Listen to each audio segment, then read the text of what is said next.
Some reports in News Corp in recent days about federal funding that goes to some Islamic and Muslim organisations, and there are questions raised in some of those reports about links to particular individuals who may hold particular ideologies or have made statements in the past that perhaps don't align with socially cohesive behaviour.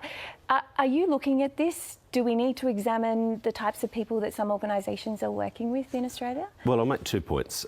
One, we've seen at times a very disappointing denial or almost dog whistling from members of the opposition. There was a senator last year who talked about this fictitious crisis of Islamophobia. That person's a friend of mine actually and should know better, but is welcome to come and talk to my community. But yes, we've seen Senator Sharma. It's on the record. You know, he is a friend of mine. But, you know, we don't need that kind of behaviour from opposition politicians denying that there's an issue first and foremost. And then using language, as the opposition leader does regularly when he talks about these issues, talking about appeasing Muslims, about, you know, appeasing terrorists. He weaves it all into the same sentences.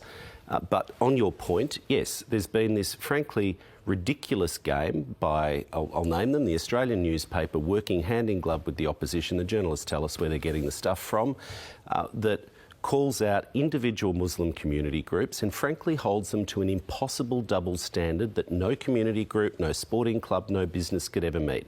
They go back through for the last 10 years, they find someone on the committee, someone on the board, someone who's been an employee or a volunteer, find something offensive they've said on social media that you and I would disagree with, and most people would, and then say, gotcha, the government's got to cancel the money for family violence or housing or youth work.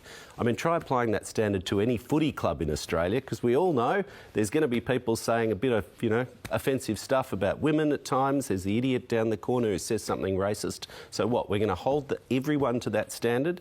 Every business grant to a manufacturer, now we're going to check their employees for something offensive? It's a silly game and it needs to stop.